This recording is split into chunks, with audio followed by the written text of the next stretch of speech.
Hello, vintage Star Wars fans, and welcome back to the channel. Today we're doing something a little different, an unboxing video. It's been a while since I added something new to my collection, and I couldn't wait to share this fantastic addition with you. Now, while the item itself isn't vintage, it's definitely vintage themed.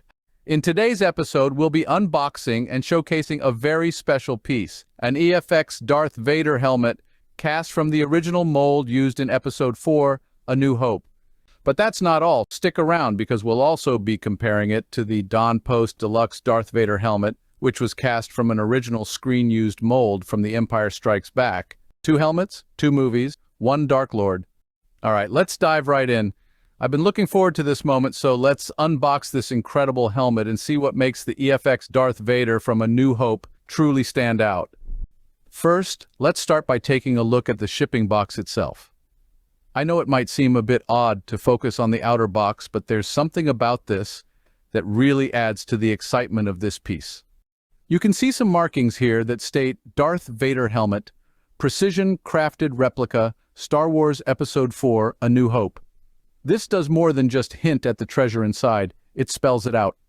Combined with EFX's signature branding and the unmistakable reference to A New Hope, the eagerness to see what's inside is mounting. So without further delay, let's crack it open and begin the reveal. All right, here we go.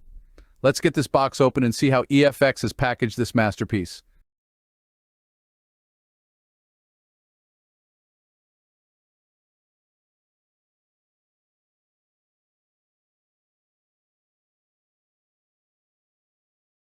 You can already tell from the sturdy packaging that they have taken care to protect what's inside.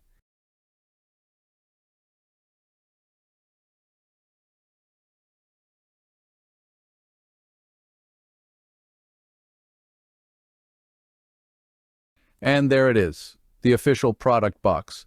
Right away, you can see the quality of the presentation.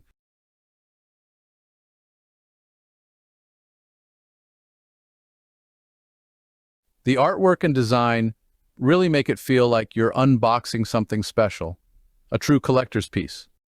The packaging really captures the essence of A New Hope, with that clean, sharp design that's both modern and classic at the same time. So let's take a closer look at the packaging. Now, while the sides of the box keep it sleek and simple with those signature black and gray shapes, the back gives us something special. We're treated to an iconic image of Darth Vader from A New Hope, along with a description of the helmet. Starting right under the title text, here's what we have. Master patterns cast from molds made from the screen-used helmet in the Lucas Museum of Narrative Arts archives. Quality ABS construction, full-scale replica, and of course it's an officially licensed collectible. And to complete the packaging, we have a description of Darth Vader and the helmet inside. It reads, Darth Vader. Just the mention of his name conjures up fear, not only amongst the Rebel Alliance but also within his own galactic empire. The Dark Lord of the Sith is considered to be the villain of a generation by movie audiences. His sinister persona was conveyed by his iconic helmet with a face mask and dome, based on concept sketches by legendary concept artist Ralph McQuarrie. It is not known how many helmets were made for production, but based on all of the reference materials in the archives, only 1 helmet was used in the filming of Star Wars A New Hope. Unfortunately, there is no record of what happened to the molds that were made from the original sculpture. At the end of filming in England, the complete screen-used costume, including the helmet, was sent to the USA, and a new set of molds were cast from this screen-used helmet. These molds were then used to make the Darth Vader promotional touring costumes in 1977. The master patterns for the EFX Darth Vader helmet were cast from these vintage molds at the archives and thus have a direct lineage to the original screen-used helmet.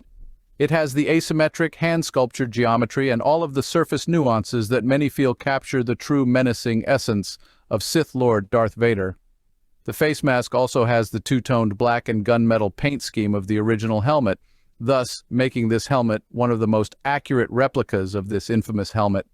With such an incredible lineage and attention to detail, it's time to take a closer look at the helmet itself. Let's carefully open the packaging and reveal this remarkable replica, crafted from the very molds that bring us as close as possible to the original. Now, as we carefully cut open the packaging, it's always a thrill to know what's waiting inside, a piece of Star Wars history ready to be unveiled. The very first thing we see is a plastic pouch neatly placed on top. Inside, it looks like we have some paperwork. Let's take a moment to open it up and see what's included. Inside the pouch, we start with a few necessary but less thrilling items. First, we have a warning card, just your standard reminder that this is a collectible, not a toy, and definitely not for any practical use or protection.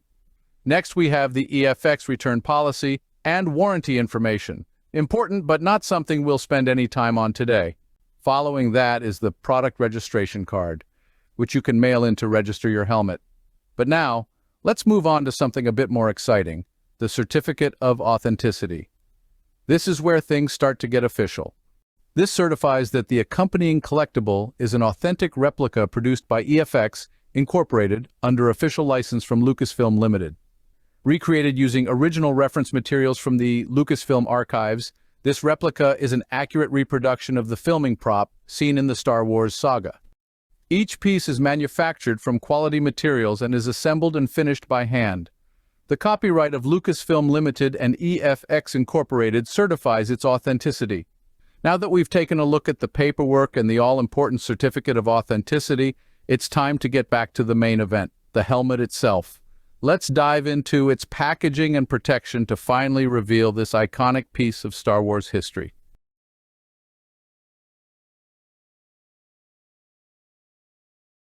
As we start to remove the helmet from the box, it's clear that every effort has been made to ensure this piece arrives in pristine condition. The faceplate is protected by a layer of plastic, safeguarding the iconic design beneath. The dome and faceplate are carefully set within a sturdy cardboard frame, ensuring everything is kept securely in place. Finally, the entire setup is encased in a preformed plastic shell that splits perfectly down the middle, revealing the helmet like an artifact being unearthed from a long-lost galaxy. The attention to detail in the packaging alone tells you just how special this piece is. Right away, you can feel how lightweight the helmet is, made from superior ABS plastic, just like the one used in A New Hope, but despite being light, it feels incredibly durable. Later, we will perform a comparison with the Don Post Deluxe helmet from The Empire Strikes Back, which is made of fiberglass. But for now, let's take a closer look at the details of this A New Hope helmet. While the Don Post Studios Darth Vader Deluxe helmet is a testament to their craftsmanship, this EFX helmet similarly stands as a testament to EFX's own commitment to authenticity and quality. Right away, one of the standout features is the asymmetry, an intentional part of the design that gives this helmet its distinctive, almost intimidating character. Unlike the refined, more symmetrical look of later versions, this helmet's imperfections are what make it feel raw and menacing. The face mask's gunmetal gray and black two-tone color scheme is faithful to the original design, capturing that cold, stark contrast we all remember from the first time Vader stepped onto the screen.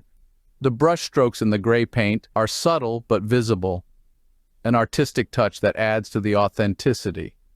This wasn't a perfect machine-made piece.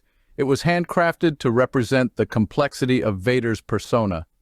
Take a look at the lenses. Here you can see the deep, amber red tint used in the original film. These lenses create a haunting effect, especially under certain lighting. They really capture that hollow, soulless look which fits Vader's cold and calculating presence in A New Hope. And that's part of what gives this helmet a sense of menace. It feels alive in its imperfections. If you're a collector, this helmet is among those that are as close as you can get in today's world to owning a piece of Star Wars history. Its attention to detail and authenticity is what makes it stand out from other replicas. What really sets this piece apart is how it blends artistry and accuracy. From the subtle textures to the detailed sculpting, every element has been carefully considered to reflect the raw, imposing presence that Vader had in A New Hope. The finish of the gunmetal gray, paired with the black, captures that stark contrast that defined the character's look in the original trilogy. One of the finer details that stands out is the machined aluminum tusks, screen accurate down to the fact that one is darker than the other, just like in A New Hope. It's a subtle but significant touch, showing just how dedicated EFX was to capturing every nuance of the original design. Even the fit of the dome, slightly lower than later versions, gives this helmet that more aggressive battle-worn feel, an aesthetic choice that makes it distinct from the smoother, more polished helmet seen in The Empire Strikes Back and Return of the Jedi. For anyone who appreciates the early designs of Vader, this is a perfect representation of that darker, edgier version we first saw on screen. Now that we've taken a detailed look at this iconic A New Hope helmet, let's shift gears and compare it to another standout piece, the Don Post Deluxe helmet from The Empire Strikes Back. While dedicated Star Wars fans may already know that Vader's helmet design evolved across the original trilogy, this might come as a surprise to more casual viewers. The differences between these helmets are subtle yet significant, and they're fascinating to explore. To make this comparison as clear as possible, we'll be breaking it down into several key categories.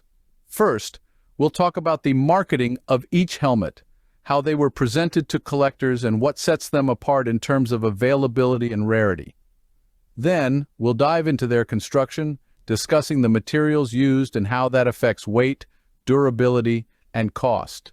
Next, we'll look at the finish of each helmet, the visual differences from gloss to texture that reflect their respective films' visions of Vader. After that, we'll explore the sculptural differences that define Vader's evolving look, from the lenses and tusks to the shape of the dome and chin grill. Finally, we'll take a look at the subtle difference in scale between the two helmets.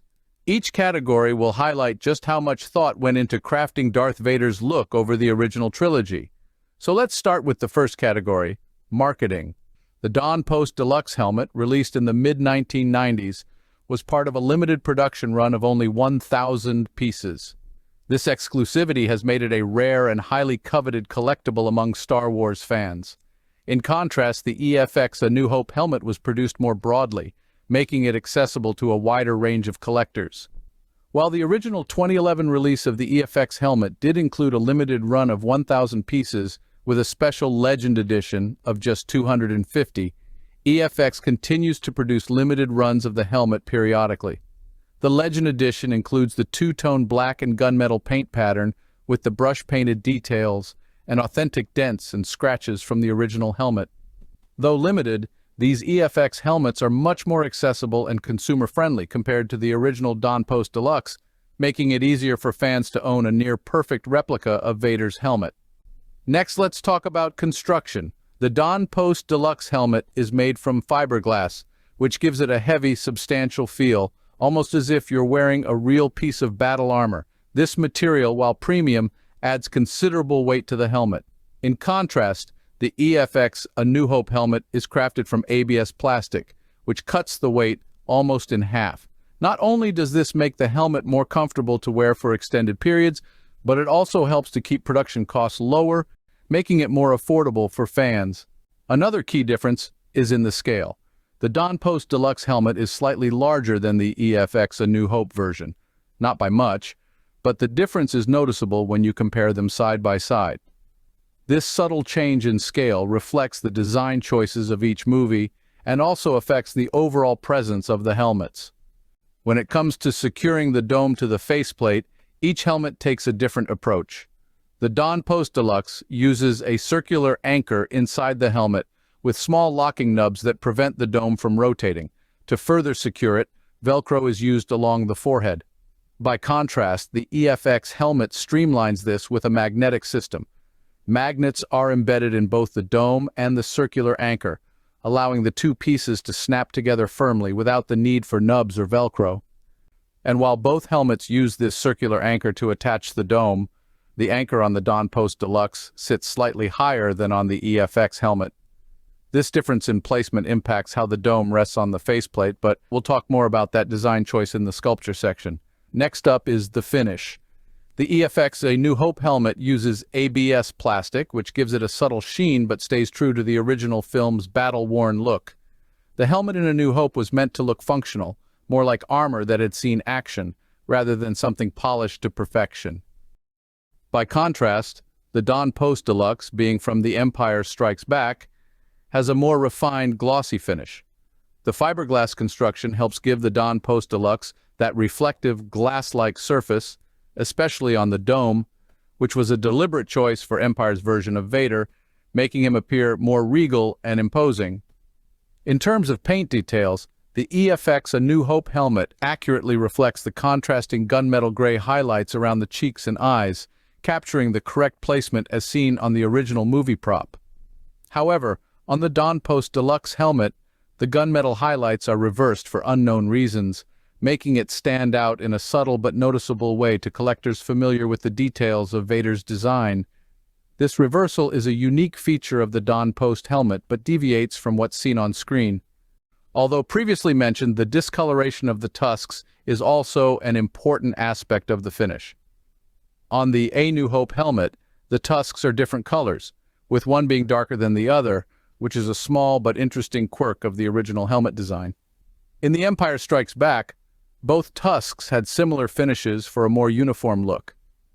A side-by-side look at movie stills from each film not only highlights the differences in finish, but also demonstrates some of the variations in sculpt between the two helmets. Now, let's talk about the sculpt. While both helmets are clearly recognizable as Darth Vader, there are key differences in their forms that reflect the progression of the character across the trilogy. The helmet from A New Hope features a more angular and aggressive shape, particularly around the widow's peak of the mask, which is more pronounced than in the Empire Strikes Back version. This design gives the helmet a sharper, more battle-hardened feel, fitting for a character who was on the front lines. The lenses also changed between films. In A New Hope, they had an amber tint, while in The Empire Strikes Back, they switched to a darker brown. This change gives the Empire helmet a more ominous, shadowed look. The mouth grill and chin vent also saw changes. The mesh in the mouth was finer in A New Hope, but became more pronounced in Empire, and the chin vent was enlarged. There's a rumor that this was enlarged to help Dave Prowse see better while filming Empire. Apparently, the smaller grill in A New Hope made it difficult for him to see his marks on set. Then there's the dome itself. In A New Hope, the dome sat lower on the faceplate, almost hiding the eyebrows, giving Vader a more menacing look from the front. In The Empire Strikes Back, the dome was raised slightly, revealing more of the mask's brow area and adding to the more polished Lord of the Sith vibe. I heard one person describe the A New Hope helmet as being more like a battle general, while the Empire version feels like a lord at the height of power. I thought that was a pretty good way to describe it. While both helmets are unmistakably Vader, the differences in marketing, construction, finish, and sculpt show just how much thought went into evolving his look across the original trilogy. The Don Post Deluxe helmet from The Empire Strikes Back feels more like a refined, polished artifact, while the EFX A New Hope helmet stays true to the raw, battle-worn aesthetic of the original film. Each helmet stands as a unique representation of the Dark Lord's transformation from a menacing general to a powerful Sith Lord. All I can say is that I'm once again a proud collector, thrilled to add this wonderful piece to my collection. And with that, we've reached the end of another video. I hope you enjoyed it and will continue to join me on this journey through the original Star Wars trilogy. If you noticed any details I missed or have anything to add, feel free to let me know in the comments. Until next time, may the Force be with you.